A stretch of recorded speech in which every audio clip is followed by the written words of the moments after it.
कैसा आंदोलन आप देख रहे हैं? अभी तो सुप्रीम कोर्ट ने भी दखल दिया है, आप भी सुप्रीम कोर्ट के लॉयर से कैसे देखते हैं? नहीं, सुप्रीम कोर्ट ने कोई दखल नहीं दिया। सुप्रीम कोर्ट ने तो कहा है कि भाई किसानों को आंदोलन करने का पूरा अधिकार है और वो आंदोलन करते रहेंगे, हम उस पर कोई कमेंट किसी तरह की बात नहीं करेंगे, क्योंकि सुप्रीम कोर्ट को समझ में आ रहा है कि जो आंदोलन है वो वाकई में देश को बचाने का आंदोलन है और किसान और उनके साथ सभी लोग जो इस आंदोलन में शामिल हैं बहुत ही सभ्य तरीके से, बहुत ही शांतिपूर्ण तरीके से अपनी बात को लोकतांत्रिक और प्रजातांत्रिक तरीके से संविधान के दायरे में रह के सरकार के सामने रख रहे हैं।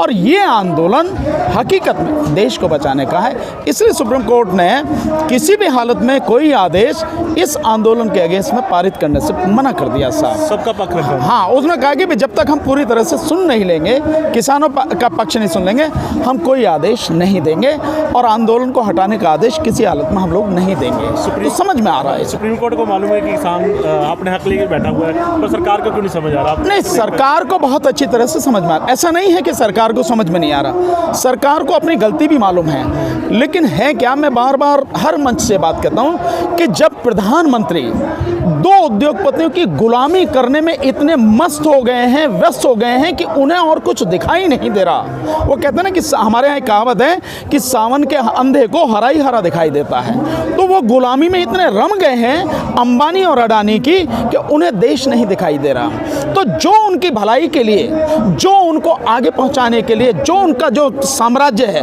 उसको पूरी तरह से बढ़ाने और स्थापित करने के लिए जो कुछ करना है वो प्रधानमंत्री के रूप में उनको सपोर्ट कर रहे हैं, अन्यथा उन्हें मालूम है। मैंने बार बार ये बात कही है कि प्रधानमंत्री और उनकी पूरी टीम बार बार ये बात करती है कि देखिए हमने किसानों को इतना भला कर दिया, हमने 6,000 रुपये सालाना के उनके अकाउंट में पहुंचा दिए। अब इस बार जो MSP की खरीद हुई है वो रिकॉर्ड खरीदी हुई है और ये MSP कभी ख़त्म नहीं होगी। हमारा सिंपल सा कहना है माननीय प्रधानमंत्री जी, इधर उधर की बात न करें। आप सिंपल ये बताएं, ये जो कानून आपने बनाए हैं, जो एग्रीमेंट का कानून है और जो मंडियों के संबंध में कानून है, निजी मंडियों के, और जो आपका एसेंशियल कमोडिटीज़ एक्ट का जो आपने अमेंडमेंट किया है सेक्शन उसमें 2 में, तो आप उसको बताइए। हम सिंपल उतना जानना चाहते हैं, उस पर एक बात नहीं करते। आप बताइए ना कि जो एग्रीमेंट वाला आपका कानून है उसकी धारा 2 में क्या है। अकेली धारा 2 जो है section 2 is sufficient to destroy the complete India. केवल धारा इस देश को बर्बाद करने के लिए काफ़ी है। क्यों है काफ़ी?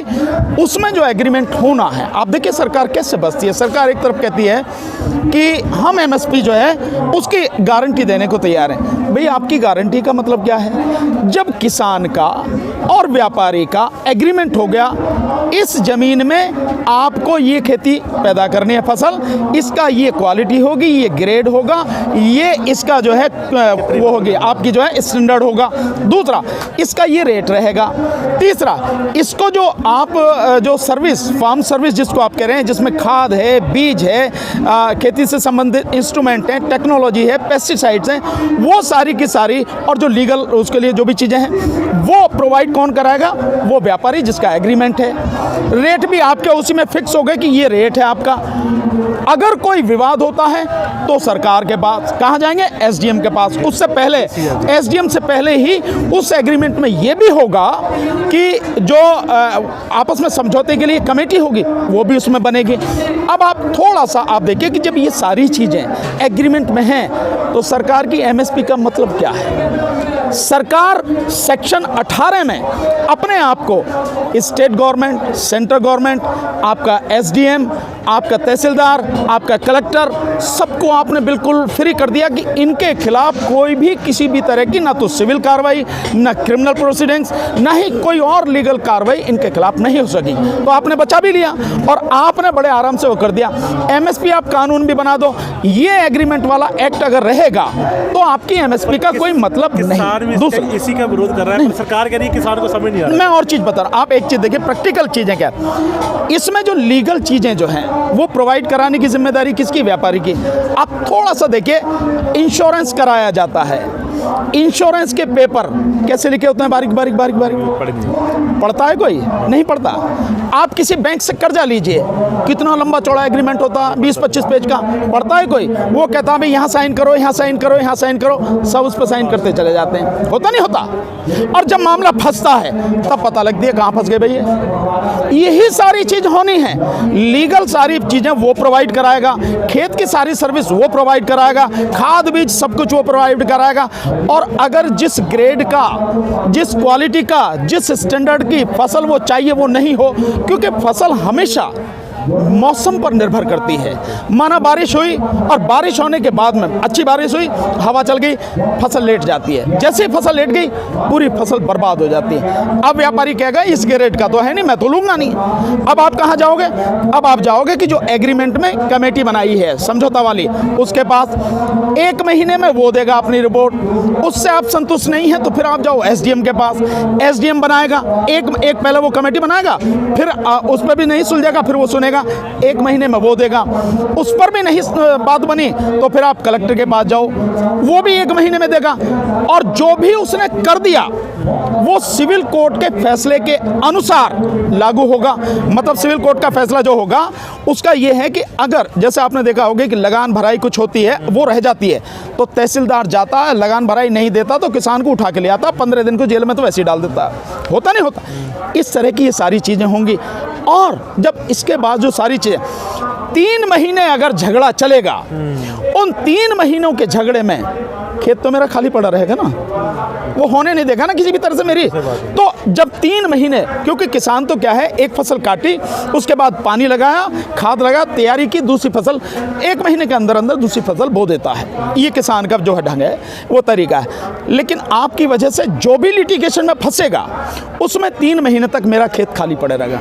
मुझे तो नुकसान है ही, इसके साथ साथ देश को नुकसान है। फिर मुझे वो फैसला मानना पड़ेगा जो आपके SDM या कलेक्टर ने कर दिया है, और उसको कोई जिम्मेदारी नहीं है, क्योंकि सेक्शन 18 में उसे बचाएगी सरकार के, इसके खिलाफ कोई कार्रवाई नहीं होगी।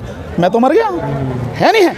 इसके अलावा अगर आपने जो जिस ग्रेड पे आप ले रहे हैं वो नहीं हुआ, वो फसल आप नहीं खरीदेंगे और मैं मार्केट में बेचने जाऊंगा, कौन खरीदेगा? वो कहेगा इसका तो समझौता उसके साथ में ना, रिलायंस के साथ में, बट रिलायंस ले लेने से मना कर दिया, यहाँ क्यों आया भैया? तो मैं तो नहीं लूँगा, इसका मतलब कुछ गड़बड़ी है, वो नहीं लेगा। इसका मतलब ये हुआ कि किसान मर गया, पूरी तरह से तबाह हो गया। ये स्थिति इसके अंदर है। अब इसके अलावा आप देखें, मैं बार बार ये बताता हूँ, समझाता हूँ, जब इंस्ट्रूमेंट खेती में यूज़ होने वाले वही व्यापारी देगा जिसने किसान से समझौता किया है, क्योंकि लिखा है सेक्शन 2 में जो पार्ट B है, सब सेक्शन B है, उसमें ये लिखा है कि सर्विस प्रोवाइडर होगा। कौन होगा? सर्विस प्रोवाइडर वही जो व्यापारी है। तो उससे क्या होगा? जब खाद मुझे वो देगा, बीज मुझे वो देगा, पेस्टिसाइड मुझे वो देगा, टेक्नोलॉजी मुझे देगा, इंस्ट्रूमेंट मुझे देगा, लीगल एडवाइस देगा, इसका मतलब ये सारे जो लोग हैं, जो व्यापारी खाद बेचता है, जो बीज बेचता है, जो इंस्ट्रूमेंट बेचता है, खेती के यंत्र बेचता है, जो पेस्टिसाइड बेचता है, वो पूरी तरह से तबाह हो गया, क्योंकि एक ही दे रहा है। यही होगा ना ये सारी चीज। इसका मतलब किसान तो मरा, साथ में व्यापारी मरा। और जब किसान ही अपनी खेती पर मजदूर बन जाएगा तो फिर मजदूर कहाँ जाएगा? इसका मतलब मजदूर भी मरा। इसके प्रभाव, क्योंकि सरकार को मालूम है कि इसके प्रभाव कितने गंभीर हैं। ये जो सरकार अपना समझती है कि वही अक्लमंद है और कोई नहीं जानता, ऐसा नहीं है, लोग समझते हैं। इसीलिए सरकार इस बात से बचती है कि कानून जो है उस कानून पर चर्चा करने की हिम्मत नहीं है सरकार की, बार बार उससे भाग रही है। और हम कह रहे हैं भाग क्यों रहे हो आप यही बात करो ना, यहाँ करो आप सारी चीज़ें। इसके अलावा किसान को पैसा कम मिलेगा। किसान को जितना भी फसल लगे होगी उसमें फसल में पैसा उसी को लगाना पड़ेगा, सब कुछ वही करेगा। कम मिलेगा किसान को पैसा जब वो काट के वो व्यापारी लेने के लिए तैयार होगा और एक्सेप्ट कर लेगा। जब तक वो उसे एक्सेप्ट नहीं करता फसल को, तब तक पैसा नहीं मिलेगा। जिस दिन एक्सेप्ट कर लेगा तब उसे पैसा मिलेगा। इसका मतलब ये हुआ कि सब कुछ मैं करूंगा, और अगर मैं व्यापारी से लेके कर रहा हूं तो मेरे पे वो कर्जा है नहीं है। और व्यापारी अगर अब मेरी फसल लेने से मना कर दे तो उसका कर्जा तो रहेगा ना, मैं कहाँ से चुकाऊंगा? यही कर्जा जी का जंजाल बनेगा, और बनते बनते फिर स्थिति वो आ गई कि मैं कर्जा दे नहीं पाऊंगा, मैं अभी से कर्जे में, किसान अभी से कर्जे में, इस देश का किसान अभी से कर्जे में है। तो जब ये और कर्जा होगा क्या हल है उसके पास? सुसाइड का आंकड़ा बढ़ जाएगा। या तो सुसाइड करेगा और या फिर अपनी जमीन को उसी व्यापारी के यहाँ बेचेगा। ये है वो जंजाल, मतलब एक अकेला सेक्शन पूरी तरह से इस देश को तबाह करने के लिए कर। सवाल यही आ गया कि अब रद्द होगा कि क्या होगा? नहीं देखिए, हम आप देखिए, आप पत्रकार हैं, आप लगातार देख रहे हैं जो मैंने आपको चीजें बताई हैं, आप इससे पूरी तरह से, आपके माध्यम से पूरे दुनिया जो देख रही है, पूरे देश की जनता इसको कैलकुलेट कर लेगी। सरकार को समझे पर नहीं, सरकार को समझे, लेकिन मोदी जी का अहंकार, आपने दो चीजें देखी होंगी।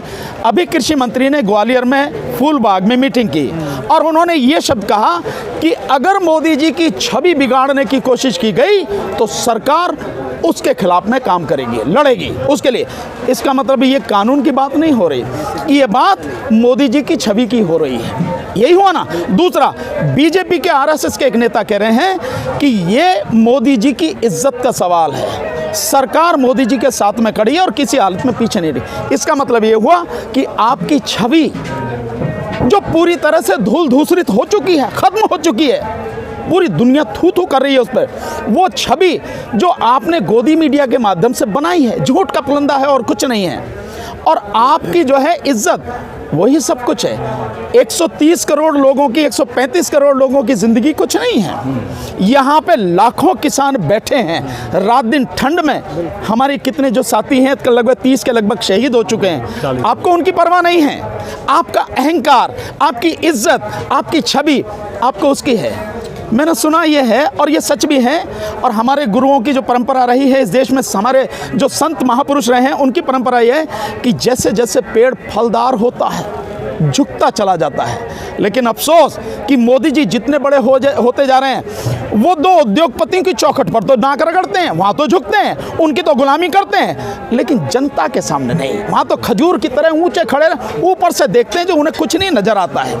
जबकि होना ये चाहिए, उन्हें बिना किसी शर्त के, बिना किसी देरी के यहाँ आके हाथ जोड़कर माफ़ी मांगनी चाहिए और कहना चाहिए ये कानून मैं वापस ले रहा हूँ, जो गलती हुई है मुझे आप माफ़ करेंगे।